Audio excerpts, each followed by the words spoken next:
Auzubillahi minasyaitonir rajim. Bismillahirrahmanirrahim. Assalamualaikum warahmatullahi wabarakatuh.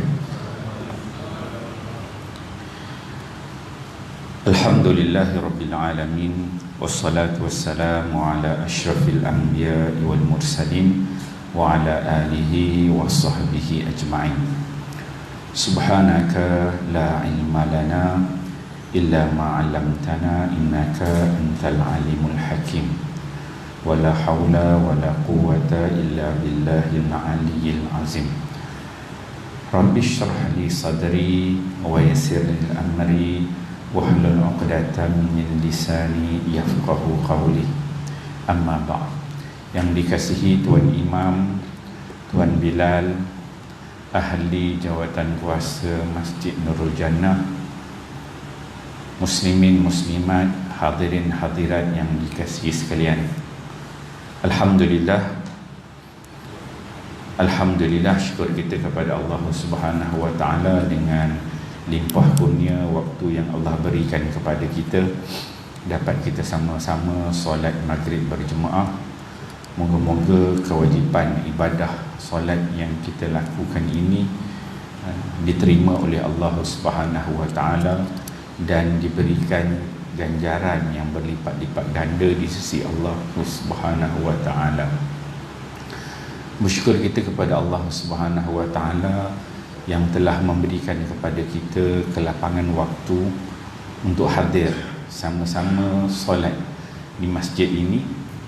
Ada dalam kalangan kita yang masih sibuk di luar sana, yang masih on the way, yang masih ambil anak, yang masih ada tugasan-tugasan lain, yang sibuk di pasar raya dan sebagainya. Dan buat masa ini kalau kita tengok musim pandemik ni, anak-anak kita yang bawah 12 tahun 12 tahun ke bawah masih tak dapat lagi datang ke masjid. Jadi satu benda yang mungkin boleh akan dipertimbangkan nantilah di pihak yang berkuasa. Kalau umur 13 tahun ke atas tu dah ada ambil vaksin kan. Jadi anak-anak kita yang 12 tahun ke bawah ni, yang sebelum pandemik dulu tiap-tiap hari boleh datang ke masjid, kita didik, kita bimbing dia kan, walaupun kadang-kadang main lah tu ini kan, jah 3, jah 4, jah 5, jah 6 ni, tapi dah 2 tahun tak dapat datang ke masjid. Jadi sebelum ni sembahyang waktu yang biasa kita bawa, subuh, maghrib, isya, subuh, zuhur, asar, duduk sama solat, walaupun main dekat belakang kan, dapat kita didik, kita bimbing. Tapi waktu-waktu begini kita mak ayah duduk kat sini dengar kuliah, anak kita kat rumah yang 12 tahun ke bawah tu akhir-akhirnya pegang handphone lah, main game. Nak buat macam mana? Kalau kita macam-macam program lah kita buat, tapi lama-lama dia dah bukan sebulan 2 dah makan tahun, dah boring. Lama-lama dia game tu lah yang paling rapat, yang paling dekat hatinya. Itulah suasana fitnah di akhir zaman ni. Jadi kita berdoalah kepada Allah Subhanahu wa taala, moga ada ruang dan peluang di pihak-pihak yang berwajib nanti akan memikirkan. Sebab inilah sebenarnya generasi yang akan menjadi pelapis kepada kita. Kita umur 50, 60, 70 ni tak lama dah. Kita pergi dah. Anak-anak kita lah yang belasan tahun, 20, 30 yang akan naik. Kalau mereka ni dapat dididik, dibimbing dengan sebaiknya, ilmu yang baik, maka insya-Allah dia mampu untuk menjadi pelapis yang baik dan menjadi contoh kepada generasi seterusnya. Tapi kalau mereka ni tak dapat nak dikawal dengan baik, itu yang menakutkan, fitnah di akhir zaman. Jadi insya-Allah moga-moga Allah Subhanahu wa taala memudahkan urusan tersebut. Jadi insya-Allah tuan-tuan yang dikasihi sekalian, kuliah kita sambung kuliah kita daripada bulan lepas yang terakhir, pada 2 hari bulan 11 tahun 2011, tahun 2021 kita berhenti pada muka surat 4. Kita menggunakan kitab Mabahis fi Ulumil Quran, cara mudah memahami Al-Quran, karangan Manak Khalil Al-Qattan. Ini terjemahannya ke dalam bahasa Melayu Indonesia oleh Pustaka Jiwa. So kita sampai di muka surat 4 atas, peringkat atas itu. Tetapi sesuai, ini kata pengarang, tetapi sesuai dengan tuntutan kondisi pengumpulan Al-Quran dilakukan kembali pada masa Osman. Beliau telah membuat sesuatu ijtihad yang mulia, iaitu demi menyatukan kaum muslimin dengan pedoman satu mushaf yang kemudian diberi nama Mushaf Al-Imam. Selanjutnya mushaf itu dikirim ke seluruh negeri saat itu. Adapun penulisan resamnya dinamakan Rasam Al-Uthmani, yang dikaitkan dengan nama Khalifah Uthman. Inilah awal munculnya ilmu penulisan Rasam Al-Quran, iaitu ilmu Rasam Al-Quran. Okey. Bulan lepas akhir kita membicarakan tentang sejarah pada zaman Abu Bakar, kemudian zaman Sayyidina Umar. Yang ni masih berkisar lagi tentang sejarah pada zaman Sayyidina Osman. Jadi zaman Sayyidina Osman tu disebutkan di sini, dialah yang menjadikan tulisan Al-Quran itu selaras semua. Zaman Nabi Quran ada berterabur, zaman Sayyidina Abu Bakar di Longgok setempat. Isunya disebabkan para hufaz mati dalam peperangan Yamamah. Kemudian masuk zaman Sayyidina Osman.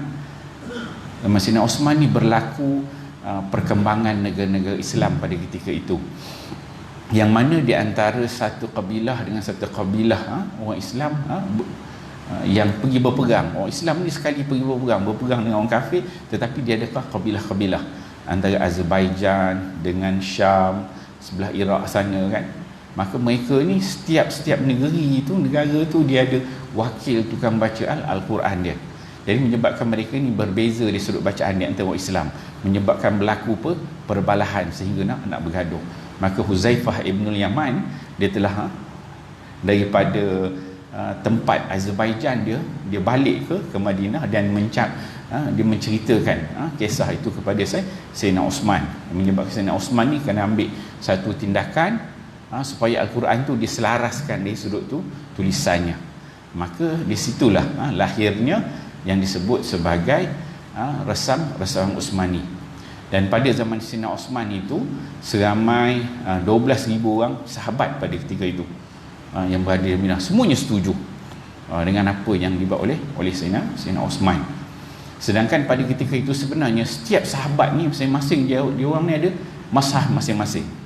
Mushaf Hafsah, mushaf Sayyidina Ali, mushaf Aisyah, mushaf Fatimah, ada mushaf Abdullah bin Umar, Ibnu Mas'ud, dia ni mushaf mereka ni masing-masing. Tapi apabila arahan diberikan oleh Sayyidina Osman pada ketika itu supaya semua mushaf itu perlu dibakar dan diselaraskan dengan satu bentuk tulisan yang dikenali sebagai Mushaf Al-Imam. Mushaf Al-Imam. Itu yang disebut kat sini, dikenali sebagai Mushaf Al-Imam. Mushaf Al-Imam ini dia ambil zaman Sayyidina Abu Bakar pada ketika itu dah ada mushaf dah. Mushaf yang dibuat pada zaman Sayyidina Abu Bakar disimpan oleh Sayyidina Umar, kemudian diserahkan kepada Hafsah. Jadi Sayyidina Osman diambil daripada Hafsah mushaf itu dan dia buat beberapa mushaf, diketahui oleh Zaid bin Sabit. Itu saya dah ceritakan kelebihan Zaid bin Sabit pada bulan lepas. Dan beberapa orang sahabat, 4 orang yang menjadi figure besar dalam penulisan Al-Quran pada ketika itu. Yang mana Sayyidina Osman dia kata, izakhtalaftum antum wa Zaid bin Sabit faktubu bilughatil Quraisy fa innal Quran nuzila bilughatihim. Sayyidina Osman dia kata, sekiranya kamu 4 orang ni, 3 berempat ini berikhtilaf, tidak sependapat pada menulis Al-Quran, maka tulislah Al-Quran itu dengan lahjah Quraisy, kerana Al-Quran itu diturunkan dengan lahjah Quraisy pada ketika itu. Maka jadilah mushaf disebut sebagai Mushaf Al-Imam, Mushaf Al-Uthmani. Ada beberapa pandangan pada ketika itu. Ada yang mengatakan empat jenis mushaf, ada yang mengatakan 5, ada yang mengatakan 6, ada yang mengatakan 7. Zaman Sayyidina Osman itu mushaf yang ditulis, yang pertama mushaf Al-Imam, itu yang berada di Madinah. Mushaf Al-Imam lah yang dituliskan dalam sini. Mushaf Al-Imam ni disimpan oleh Sayyidina Osman bin Affan. Dia khalifah, dia simpan sendiri. Kemudian ada mushaf yang dihantar ke Mekah, disebut sebagai mushaf Makki. Kemudian ada mushaf yang dihantar ke Basrah, mushaf Basri. Ada mushaf yang dihantar ke Kufah, mushaf Kufi. Dan ada mushaf yang dihantar ke Syam, mushaf Syami. Itu dah ada 5 dah. Ada yang mengatakan dekat Madinah ada satu lagi, yang ke-6, mushaf Madani. Ada yang mengatakan sampai 7 mushaf yang dihantar ke Bahrain, ada ke Yaman lah, ada pandangan-pandangan. Sebabnya sahabat ni nak menulis mushaf ni, dia bukan boleh tulis sehari, zaman Sayyidina Osman tu. Jadi tulis siap satu tu makan masa yang lama, kemudian tulis lagi. Dan setiap kali mushaf itu siap, yang dihantar ke Al-Amsar, negara-negara Islam ni, kota-kota besar Islam ni, mushaf itu dihantar bukan setakat mushaf, tetapi mushaf itu dihantar dengan para qari, para qurra yang akan mengajarkan mushaf tersebut. Isunya apa tadi? Isunya zaman Sayyidina Osman ni dia berlaku perbezaan dari sudut bacaan, wajah bacaan, qiraat dia tu, wajah bacaan dia berbeza. Maka dihantar ke Kufah. Dan mushaf-mushaf yang dihantar ini, dia bukannya semua mushaf dikatakan, pendapat yang paling kuat mengatakan 5. Bukan kelima 5 mushaf tu tulisan dia sama. Tulisan dia ada berbeza sedikit sebanyak ada beza. Sebab mushaf Osman ini, satu yang pertama dia tak ada titik, kemudian dia tak ada baris. Titik tak ada, baris tak ada. Tu dua benda yang besar lah tu. Kalau kita tak ada titik, tak ada baris, agak-agak boleh baca Quran kan, agak susah. Melainkan bagi orang Arab betul. Jadi tak ada titik, tak ada baris yang dihantar tu. Jadi itu satu sudut. Jadi orang Arab masih boleh baca. Tetapi walaupun demikian ada berbeza.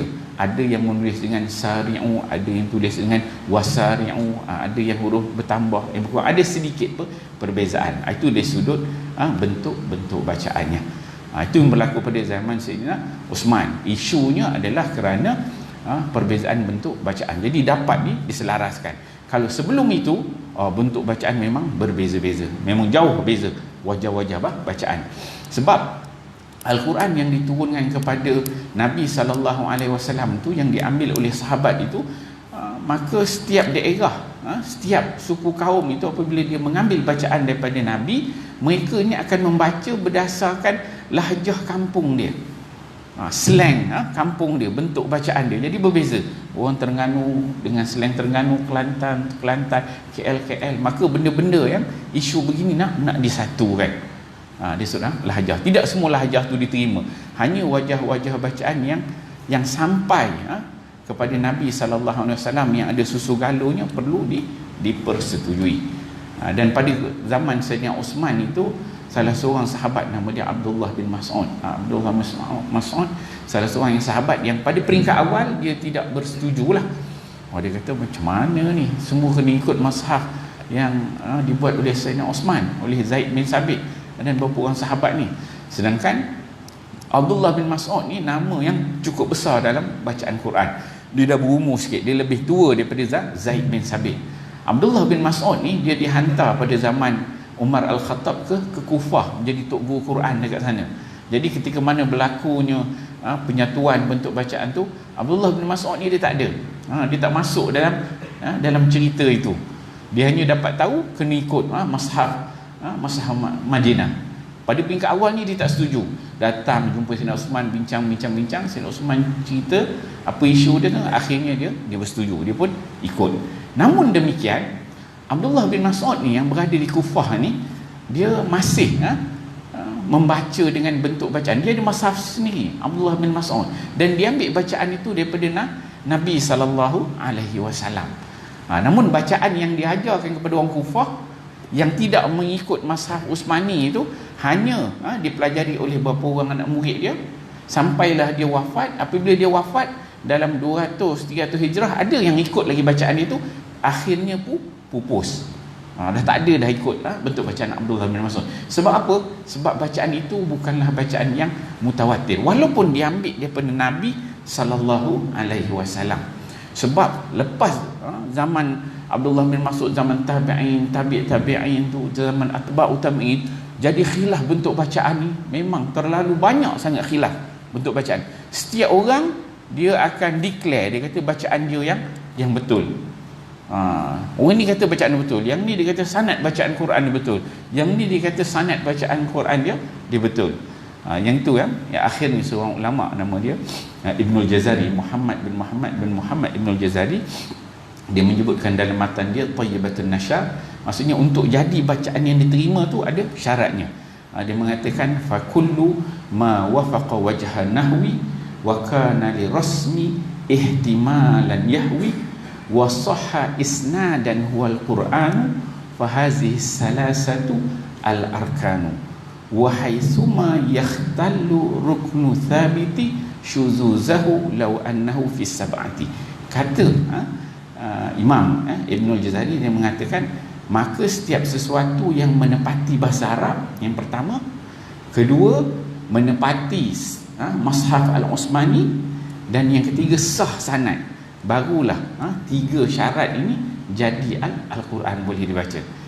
Dan dia katakan wahaithuma yakhtalu ruknu sabili, kalau salah satu rukun tiga ini jatuh, maka dia ni tidak menjadi Al-Quran, tidak boleh dibaca.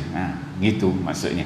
Dan Abdullah bin Mas'ud dia tak ada yang kedua tu, yang menepati salah satu Mashaf Al-Usmani, dia jatuh, walaupun dia punya bacaan itu diambil daripada Nabi sallallahu alaihi wasallam. Betul tak salah, tapi di sudut disiplin ilmu, ulama-ulama yang ke belakang tu disusun bacaan dia itu menjadi riwayat yang disebut sebagai riwayat yang syazzah, yang bukan yang mutawatir. Maka ulama adalah disiplin ilmu semua yang membicarakan bentuk bacaan tersebut. Itu dikatakan okey. Kemudian Khalifah Ali radhiyallahu anhu memerintahkan Abu Al-Aswad Ad-Du'ali untuk membuat kaedah nahwu demi menjaga daripada kekeliruan dalam berbicara, dan lebih mengukuhkan bagi pembacaan Al-Quran ini juga dianggap sebagai akar daripada munculnya ilmu i'rab Al-Quran. Ini juga dari sudut sejarah. Khalifah Ali memerintahkan Abul Aswad Ad-Du'ali untuk membuat kaedah nahwu. Zaman Sayyidina Ali karamallahu wajhah, dia bacaan orang Arab ni, walaupun ada Arab Madinah, Arab Quraisy kan, dah berkembang Islam tu, orang Arab ni pun dia punya sebutan dia apabila bercakap, dia tak ikut sebenarnya dari sudut nahwu yang tepat, baris tu. Maka dia dah lari, dah salah, ada berubah. Kalau macam kita ni lah, banyak slang Terengganu, Kelantan, masing-masing dia ada bunyi-bunyi beza-beza dia. Kalau Arab pun macam tu, tapi di sudut baris atas, baris bawah, i'rab dia tak tepat. Maka Abul Aswad Ad-Du'ali ni, dia ni kawan baik kepada Sayyidina Ali karamallahu wajhah. Jadi Sayyidina Ali ni dia memerintahkan Abul Aswad Ad-Du'ali untuk membuat kaedah ilmu nahwu. Jadi disebutkan Abul Aswad Ad-Du'ali ni sebagai Abul Lughah dalam bahasa Arab, orang pertama yang menyusun kaedah ilmu nahwu. Abu Al-Aswad Ad-Du'ali. Dia ni lahir pada zaman Nabi sallallahu alaihi wasallam. Lahir pada zaman Nabi. Dia ni belah Kufah, belah Basrah, belah Iraq sana. Dia masuk Islam masa Nabi masih ada di Madinah. Tapi dia tak sempat jumpa dengan Nabi. Sebab itu disebutkan sebagai Abul Aswad Ad-Du'ali ni sebagai tabi'in. Dia bukan sahabat, dia tabi'in. Dan masa berlakunya peperangan Jamal, yang mana berlaku di antara Khalifah Ali dan sahabat-sahabat yang lain, Abul Aswad Ad-Du'ali ni dia menjadi orang kanan kepada Sayyidina Ali radhiyallahu anhu, yang bincang, yang berikan idea, beri pandangan. Jadi orang tengah lah. Kalau nak bincang dengan pihak musuh bagaimana apa benda semua, Abul Aswad Ad-Du'ali seorang yang pakar dalam ilmu nahwu, ilmu Quran, demi menjaga daripada kekeliruan dalam berbicara, dan lebih mengukuhkan lagi pembacaan Al-Quran. Ini juga dianggap sebagai akar daripada munculnya ilmu i'rab Al-Quran. Ilmu i'rab Al-Quran, ilmu i'rab Al-Quran ni ilmu baris lah. Pada Al-Quran tu nak baris atas ke bawah ke depan ke kan, itu disebut sebagai i'rab, grammar dia macam mana. Kemudian Abul Aswad Ad-Du'ali ni juga pada zaman Muawiyah, selepas Sayyidina Ali kemudian naik kepada Hasan, Sayyidina Hasan, kemudian Sayyidina Hasan diserahkan kepada Bani Umayyah. Bani Umayyah ni yang pertama Muawiyah bin Abi Sufyan menjadi khalifah yang pertama. Dia telah mengarahkan Abul Aswad Ad-Du'ali ni supaya meletakkan baris pada Al-Quran. Dia ada kisah di sebalik itu. Pada satu ketika itu Muawiyah bin Abu Sufyan ni, zaman Bani Umayyah ni dia punya pusat kerajaan dia di Damaskus, di Syria, Damsyik, Syria. Kalau Khalifah 4 tu di Madinah, Umayyah ni dia dah pergi ke Damaskus, ke Syria. Jadi salah seorang Khalifah Umayyah ni, orang kuat dia ialah gubernur, namanya ialah Ubaidillah bin Ziyad. Ubaidillah bin Ziyad pada ketika itu dia menjadi gubernur tentera di Kufah, di Basrah, di Kharasan. Jadi Ubaidillah ni orang besar lah, gubernur tentera. Ayah dia nama Ziyad ni juga merupakan orang besar kanan Bani Umayyah. Pada satu hari Ubaidillah bin Ziyad ni dihantar untuk bertemu dengan Muawiyah. Jadi Muawiyah ni seorang yang bangsawan, orang yang cerdik, pandai. Dia dengar Ubaidillah ni bercakap, salah dari sudut sebutan baris dia salah. Bukan dia baca Quran, tapi dia cakap biasa. Dia dengar Ubaidillah ni baca sebutan ni salah. Dia kata bahaya ni. Jadi selepas itu Muawiyah dia mengarahkan, dia tulis surat supaya Ubaidillah ni bawa bagi pada ayah dia Ziyad pun baca, dia dengar arahan pada khalifah pada ketika itu. Muawiyah diarahkan supaya Al-Quran itu diletakkan baris. Jadi Ziyad pun fikir cari orang. Dia pun tak nampak orang lain lah dekat Kufah pada ketika itu. Orang yang hebat, tak ada orang lain yang paling arif tentang ilmu nahwu, sarah, balaghah dan kepakarannya di sudut ilmu Quran ialah Abu al-Aswad Ad-Du'ali. Dia pun datang jumpa Abul Aswad Ad-Du'ali. Dia cerita, Muawiyah gini-gini minta supaya Quran ni dia letakkan baris. Pada peringkat awalnya Abul Aswad Ad-Du'ali ni dia tak nak letakkan baris pada Al-Quran. Sebab dia kata Nabi tak pernah buat benda ni. Kemudian Ziyad pun dia fikir macam mana nak buat. Dia pun dibuat trik. Dia panggil beberapa orang duduk tepi jalan, tempat yang biasa Abul Aswad Ad-Du'ali ni lalu pergi ngajar, balik ngajar, lalu tepi tu.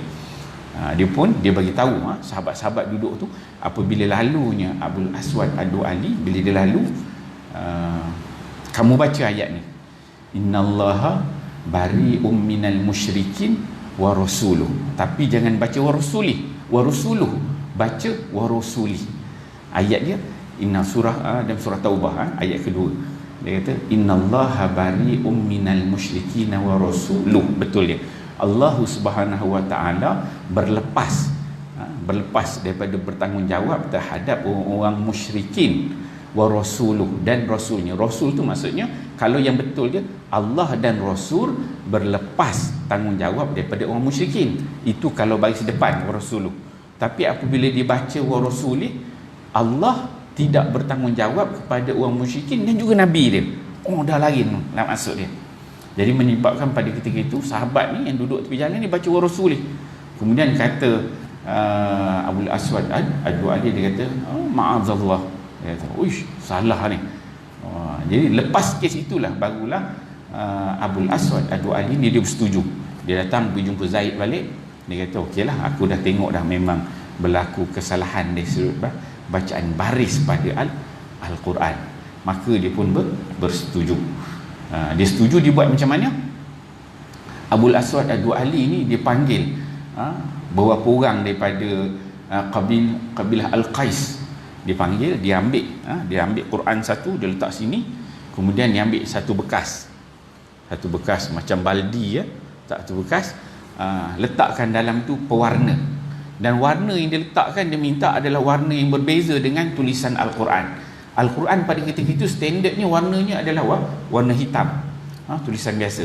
Maka dia nak beza warna, dia letak warna merah pada ketika itu. Dan Abul Aswad Ad-Du'ali dia kata, apabila aku buka mulut maka kamu letak satu titik di atas. Itulah mazhab yang Uthman tadi kan. Ini masuk zaman Muawiyah. Dia tak ada titik, tak ada baris. So mulanya titik ni yang dibuat oleh Abul Aswad Ad-Du'ali. Bila dia letak mulut letak satu titik di atas. Warna apa? Warna merah. Teks Quran pada ketika itu adalah warna hitam, tanpa baris, tanpa titik. So yang pertama dia letak bagi atas, macam ba kan, dia buka mulut, letak titik atas tu. Kalau dia letak dia bawah B, dia letak satu titik dekat bawah. Ini bukan mewakili titik, dia mewakili baris. Itu i'rab. Bukan mewakili titik. Masa tu ba tu tak ada titik lagi. Atas titik satu, tanda baris atas. Dia senyum gitu, letak satu titik merah. Dan apabila dia rapatkan mulut, bu, dia letak titik satu warna merah dekat tengah, depan huruf. Dan apabila kata Abul Aswad Ad-Du'ali, dia kata apabila aku sertakan dengan dengung, itu tanwin. Macam ba tu ban, an, an, bila jadi an, dia akan letak dua titik atas warna merah, satu, dua titik. Kalau dua bagi bawah, B, bin, in, B satu, bin, in, letak dua titik warna merah dekat bawah. Kalau bagi depan, bun, un, bila dia dengung je, letak dua titik warna merah dekat depan huruf. Itu mula. Dan mulalah Abul Aswad Ad-Du'ali ni dia meletakkan baris pada setiap huruf tu, bermula daripada Al-Baqarah, Al-Fatihah, sampailah kepada surah An-Nas, habis 30 juzuk. Apa? Isunya ialah isu baris, bukan titik. Ini disebut sebagai nuqat al-i'rab. I'rab, ini disebutkan ni tadi. Munculnya ilmu i'rab al-Quran, itu baris.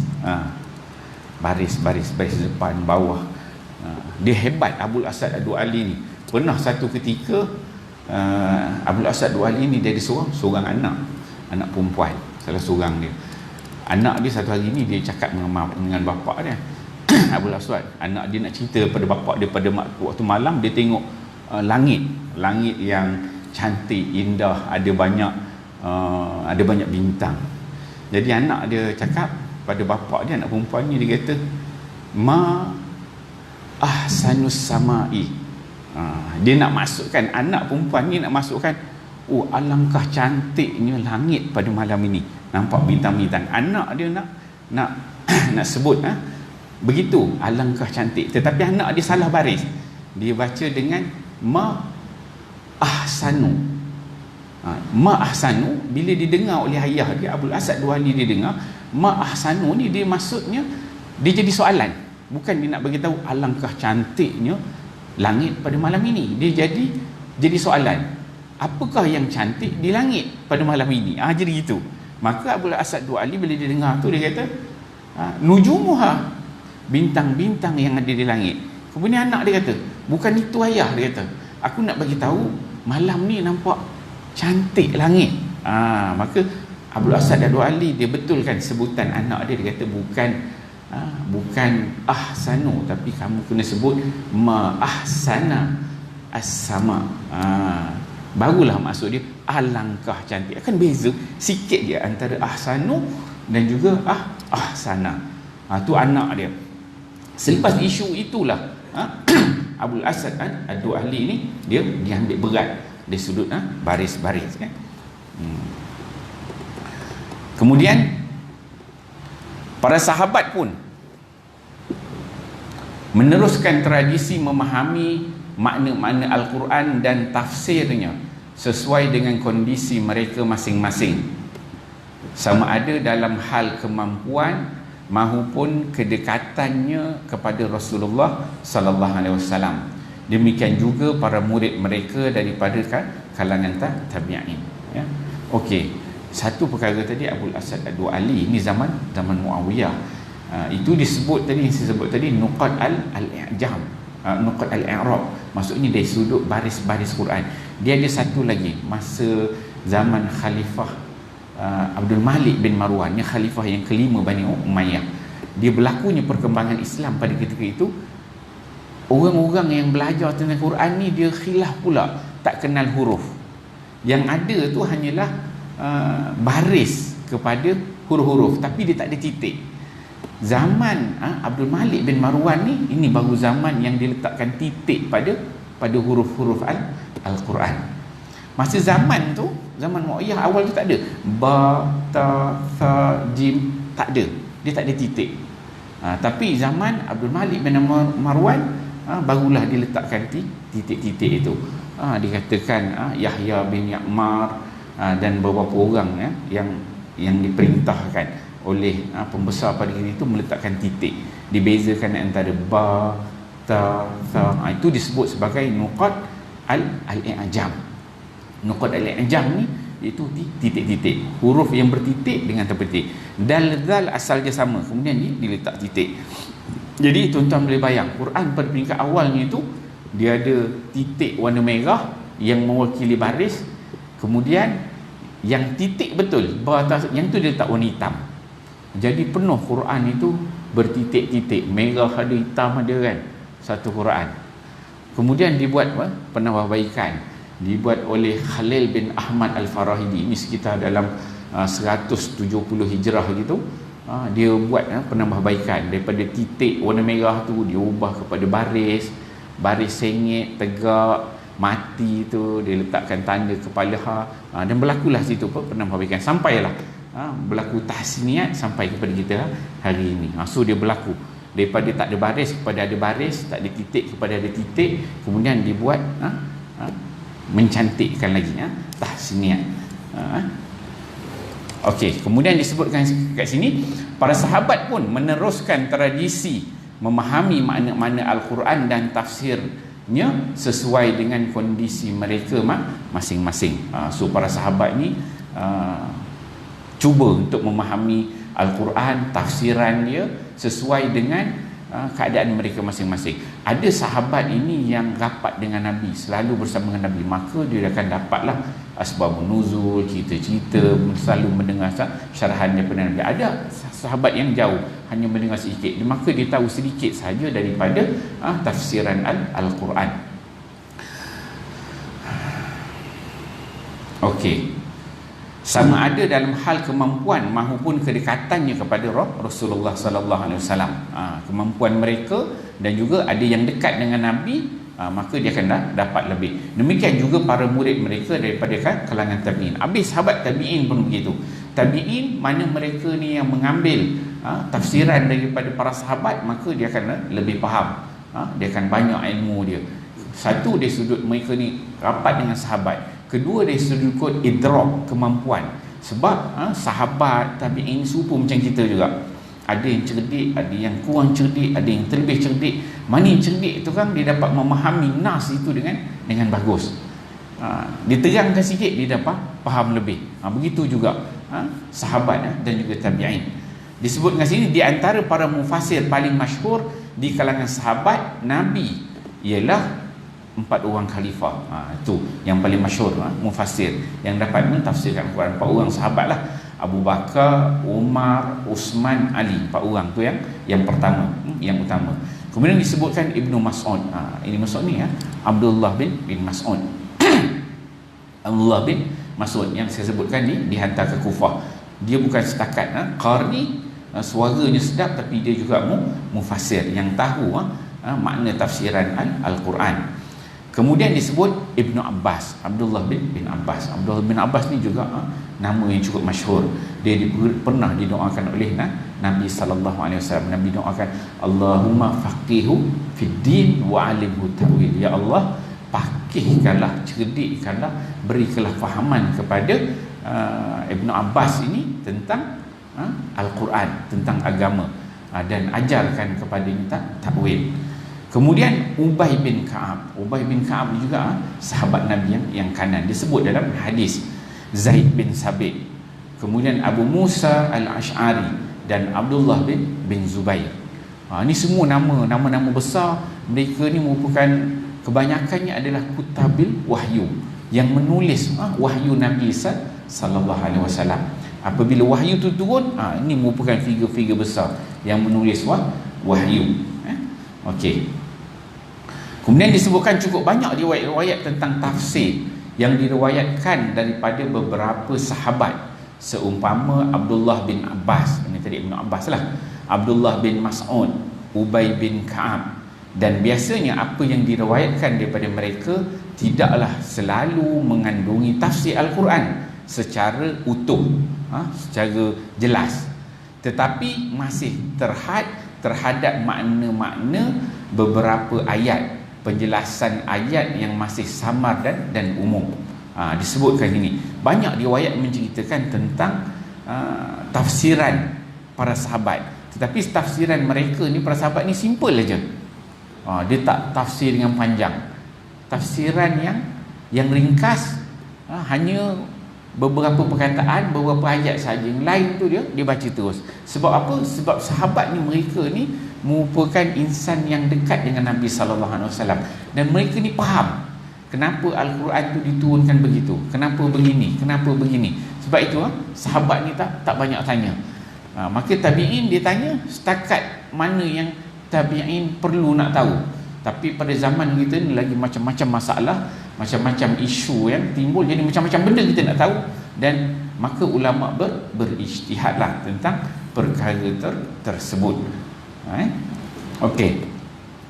Kemudian ada pun daripada kalangan tabi'in, ini mufassir dari kalangan tabi'in. Tadi dari kalangan sahabat kan, dia kata mufassir dari kalangan tabi'in cukup ramai yang menimba ilmu daripada sahabat. Maka tabi'in ni pun sama, dia ambil tafsiran Al-Quran daripada sahabat, dan kemudian melakukan ijtihad dalam mentafsirkan ayat-ayat Al-Quran. Kita beri laluan untuk azan.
Allahu Akbar.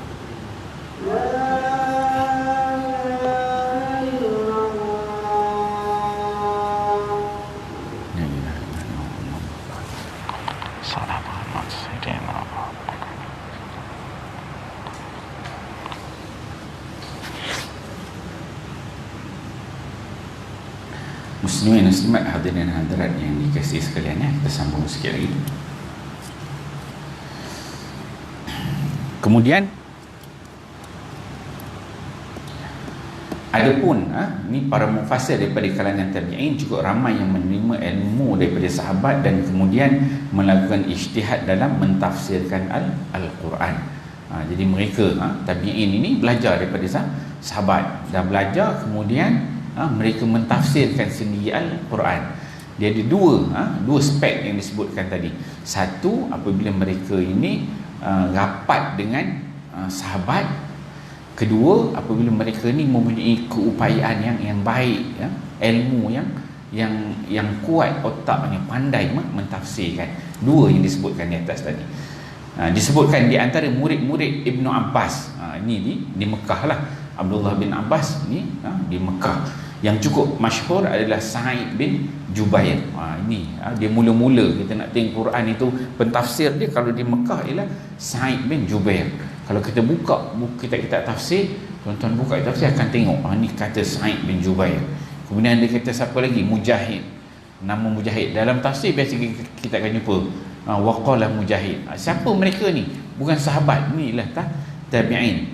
Ikrimah, pembantu Ibnu Abbas, ni maula Ibnu Abbas, pembantu Ibnu Abbas, nama dia Ikrimah, juga orang yang penting. Kemudian Tawus bin Kisan Al-Yamani, ni orang Yaman. Berapa dah? 1, 2, 3, 4 orang kat sini. Kemudian dan Ata bin Rabah. So 5 orang disebutkan dalam kitab ni. 5 orang utama dalam kalangan tabi'in yang menjadi mufassir di Mekah. Ata bin Rabah ni kelima lah, seorang yang mengeluarkan fatwa di Mekah. Bab haji tanya dia, Ata bin Rabah, dia alim bab haji. Itu di Mekah, mufassir di Mekah. Murid Ubay bin Ka'ab yang masyhur di Madinah. Okey, di Madinah pula. Kalau di Mekah tadi anak murid kepada Ibnu Abbas, Abdullah bin Abbas. Kalau di Madinah ialah Ubay bin Ka'ab. Ini sahabat, tok guru besar dia. Ubay bin Ka'ab di Madinah. Siapa? Anak murid dia yang pertama adalah Zaid bin Aslam. Itu yang pertama. Kemudian Abu Al-Aliyah yang kedua, dan Muhammad bin Ka'ab Al-Qurzi. So 3 orang disebutkan di Madinah. Ini mufassir di Madinah. Kemudian di Iraq terdapat beberapa murid. Di Iraq pula murid kepada Abdullah bin Mas'ud yang juga masyhur sebagai ahli tafsir.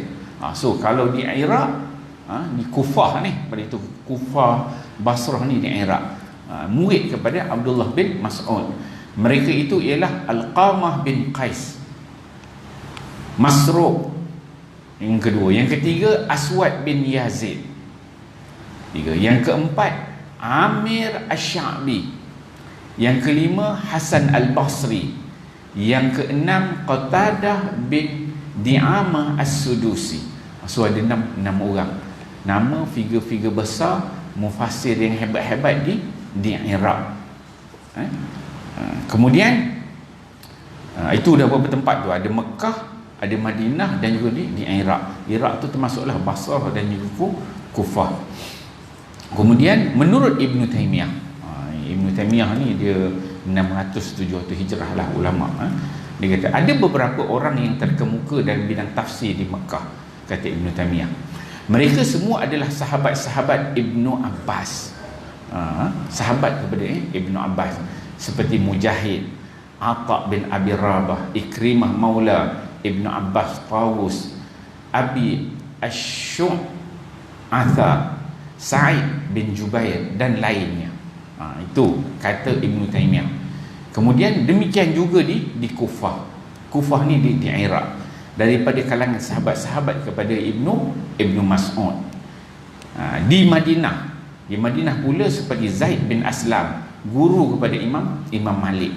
Abdul Rahman dan Abdullah bin Wahab dalam bidang tafsir. Ini katanya Ibnu Taimiyah. Maksudnya pengarang kitab ini, Manak Khalil Al-Qahtani, dia ambil daripada apa yang ditulis oleh Ibnu Taimiyah dalam kitab dia Muqaddimah Ibnu Taimiyah fi Usulit Tafsir, muka surat ni 15 berapa tu. Dia ambil, dia note apa yang ditulis oleh Imam Ibnu Taimiyah. Kemudian kata pengarang lagi, dia kata adapun yang diriwayatkan daripada mereka itu mencakupi ilmu tafsir, satu. Kedua, kemudian ilmu gharib, ilmu gharibil Quran. Pertama ilmu tafsir, maksudnya yang diriwayatkan oleh siapa tadi? Oleh mufassir di Mekah, Madinah, di Kufah, Basrah. Apa yang ada yang mereka riwayatkan, ambil daripada sahabat ni tadi, ialah ilmu satu tafsir Al-Quran. Kedua, ilmu gharibul hadis, gharibul Quran. Gharib ni dalam Quran ni dia ada perkataan-perkataan yang gharib, yang ganjil. So dia ada ilmu tentang perkataan-perkataan yang ganjil ni, penerangan dia. Itu yang kedua. Yang ketiga, ilmu asbabun nuzul, ilmu yang membicarakan tentang sebab-sebab turun, asbabun nuzul. Yang keempat, ilmu Makki Madani, ilmu ayat-ayat yang turunkan di Mekah dan juga di Madinah, disebut sebagai ilmu Makki Madani.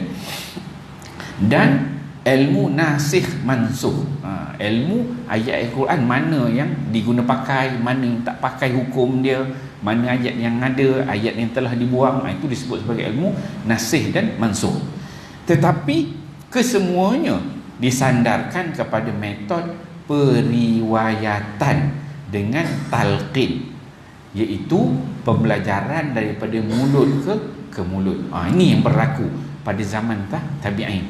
Mereka ni mengambil itu secara talqin. Maksudnya sahabat yang katanya tadi Ibnu Mas'ud, Ibnu Abbas, yang kata Ubay bin Ka'ab, mereka ni tak ada pun catat-catat sangat, tapi memang ada dalam kepala mereka. Jadi diambil secara talqin oleh golongan tabi'in ni tadi, ambil terus daripada mulut ke mulut, bukannya ada dicatat, didengar terus sahabat cakap, dengar terus. Itu disebut sebagai talqin, pembelajaran daripada mulut ke mulut, diambil terus. Macam talaqi, musyafahah lah. Kalau Quran tu, bacaan tu jumpa, kemudian kita baca mulut ke mulut. Jadi tafsiran ilmu gharibul Quran, ilmu asbabun nuzul, dengar terus direct daripada sahabat tabi'in ini, tidak dicatat pada ketika itu. Itu habis kat situ abad yang pertama, maksudnya 100 hijrah yang pertama. Kemudian disebutkan sini pada abad kedua hijrah, ni masuk 100 yang kedua hijrah adalah masa kodifikasi, maksudnya pembukuan baru. Mereka mula tadwin, salin ilmu tafsir itu tadi, gharibul Quran, asbabun nuzul, baru mula ditulis. Mula ditulis. Mula-mula penulisan hadis dengan metod penggunaan bab-bab yang kurang sistematik. Kesemuanya mencakupi segala yang berhubung kait dengan tafsir. Sebahagian ulama menyatukan tafsir yang diriwayatkan tanpa melihat apakah itu berasal daripada Nabi sallallahu alaihi wasallam, sahabat atau tabi'in. Okey. Masuk ke 200 hijrah, abad yang kedua, barulah tabi'in ini dia menulis. Apa yang ditulisnya itu tafsiran yang diambil daripada para sahabat. Yang diambil itu. Ambil, tulis-tulis, dan disebutkan di sini yang diambil itu adalah hadis. Hadis yang disebut oleh Nabi sallallahu alaihi wasallam, berapa tafsir dia, gharib dia, asbabun nuzul. Tetapi pada ketika itu ulama pada ketika itu, zaman tabi'in, atba'ut tabi'in, dia tak clarify lagi, tak tentukan lagi ini tafsir dia betul ke, ni ceritanya betul ke, asbabun nuzul ni sahih ke, yang ni salah ke, yang ni betul. Semua dia salin pada ketika, menyebabkan pada peringkat mula tafsir Al-Quran, semua yang berkaitan dengan penafsiran Al-Quran pada ketika itu bercampur. Ada yang betul, ada yang salah, ada yang sahih, ada yang dhaif, ada yang palsu. Itu peringkat 200 hijrah. Tapi dah masuk kepada era penulisan, pembukuan tafsir-tafsiran Al-Quran.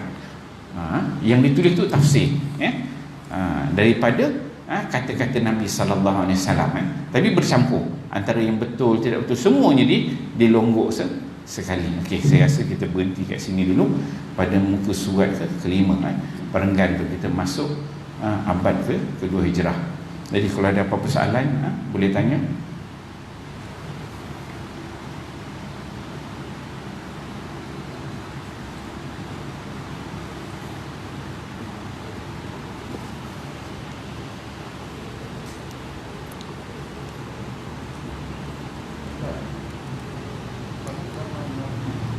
Sila, tak dengar. Pada zaman Nabi, walaupun tak disusun, walaupun tak disusun Al-Quran, adakah dia berbeza daripada Al-Fatihah, Al-Baqarah dan akhir yang suatu Dia itu nanti kita akan masuk kepada tajuk penurunan Al-Quran. Dia bermula, dia bukan daripada Fatihah sampai An-Nas, dia bermula dengan surah Iqra. Iqra kan, yang turunkan kat Gua Hira tu. Itu pun Iqra tu 5 ayat aja. 5 ayat aja. Kemudian dia masuk kepada surah Muzammil, surah lain, dan sampailah berakhir pada ayat 281 surah Al-Baqarah. Tu ayat yang terakhir sekali diturunkan.